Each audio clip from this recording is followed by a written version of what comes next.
অনুভূতি আমাদের দেশের একটি সুন্দর অনুভূতি, যে অনুভূতিতে এখানে আসলে দেশীয় আমেজ পাওয়া যায়। বিশেষ করে আমাদের এইখানে যে সমস্ত আজকের ছেলেমেয়েরা আসছে এবং মহিলারা আসছে, তারা শুধুমাত্র যে খাওয়ার জন্য আসছে তা না, তারা এই যে একটা সবার সাথে সম্মিলিত একটা দেখা সাক্ষাৎ, কথা বিনিময় এবং বিশেষ করে দেশীয় খাবার খাওয়া, সেই সাথে দেশীয় জিনিসপত্র কেনাকাটা, এইটা একটি কালচারাল এবং সাংস্কৃতিক প্রোগ্রাম।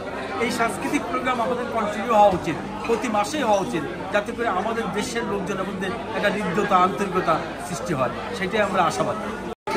আমাদের মূল উদ্দেশ্য হচ্ছে মাল্টিকালচার যে ট্রেড ফেয়ারটা, আমরা সবসময় আমাদের বাংলাদেশি কমিউনিটিদেরকে নিয়ে এই কাজটা করি।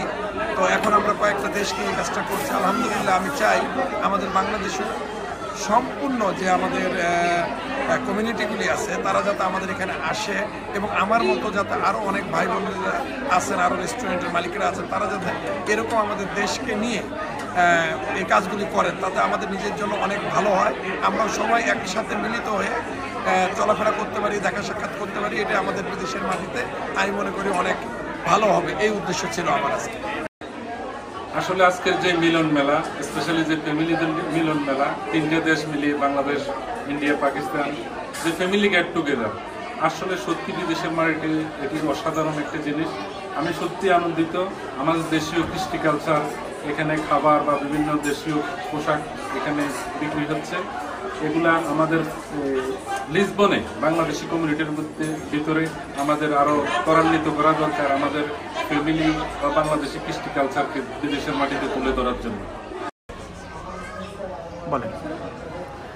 আজকে আমাদের আয়োজিত এই ট্রেড ফেয়ারের মূল উদ্দেশ্য হচ্ছে পর্তুগালের যে সকল নারী উদ্যোক্তারা আছেন তাদের সকলকে একত্রিত করা।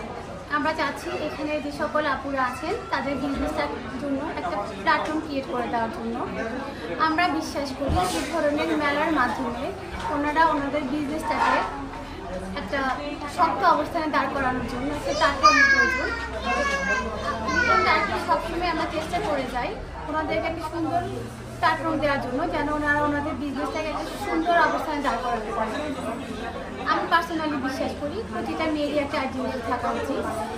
পর্তুগালে যেহেতু আমাদের একটা ল্যাঙ্গুয়েজ আছে, সেটা হচ্ছে ল্যাঙ্গুয়েজ, যেটার কারণে আমাদের জব করার জন্য কঠিন হয়ে যায় ল্যাঙ্গুয়েজ প্রবলেমের কারণে। তো প্রতিটা মেয়ের জন্য কিছুটা ইজি হচ্ছে ব্যবসা করা পর্তুগালের জন্য। তো যে সকল আপুরা এখানে আছে ওনারা চেষ্টা করে যাচ্ছে নিজেদের একটা অবস্থান করার জন্য, এবং আমরাও এই ধরনের মেলার মাধ্যমে আপুদের বিজনেসটাকে একটা সুন্দরভাবে রিপ্রেজেন্ট করার একটা চেষ্টা করে যাচ্ছি। আমি সুমাইয়া থেকে। আমি আজকের মেলাতে, এটা আমার পর্তুগালের দিকে আমার 3 নম্বর মেলা। অ্যান্ড আমরা সবাই এখানে ট্রাই করি আমাদের যে স্মল বিজনেস, স্টার্টআপ বিজনেসটা আছে সেটাকে এগিয়ে নিয়ে যাওয়ার।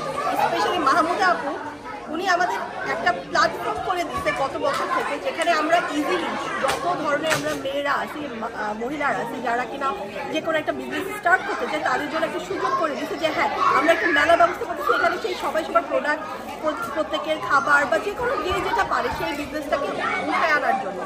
অ্যান্ড আমি মনে করবো পর্তুগালের জন্য এটা সিরিয়াসলি অনেক বড় একটা স্কোপ, কারণ এর আগে গত বছর আগে কখনো হয়নি, যেটা গত বছর শুরু করে সেখান থেকে পর্যন্ত করতে চান। আমি চাবো সামনে আরও মহিলারা, আপনারা সবাই নিজেদের বিজনেস বা নিজেরা যদি কিছু করতে চান সেটা পোষণ ও রেখে আপনারা এখানে করবেন।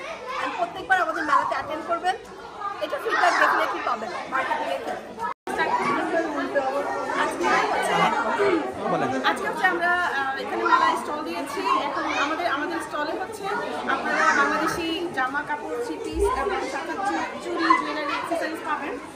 আমার পেজটার নাম হচ্ছে ইউনিক ফ্যাশন। আমার এখানে মোটামুটি বাংলাদেশের বিভিন্ন রকমের ক্লোথস এখানে আপনারা পাবেন। আর আজকে মেলায় খুবই ভালো লাগছে, অনেক নতুন আপনাদের সাথে পরিচয় হয়ে অনেক কাস্টমার আসছে আলহামদুলিল্লাহ। যারা অর্গানাইজ করছে তাদের সবাইকে অসংখ্য ধন্যবাদ। এত সুন্দর একটা প্ল্যাটফর্ম আমাদের তৈরি করে দেওয়ার জন্য, যাতে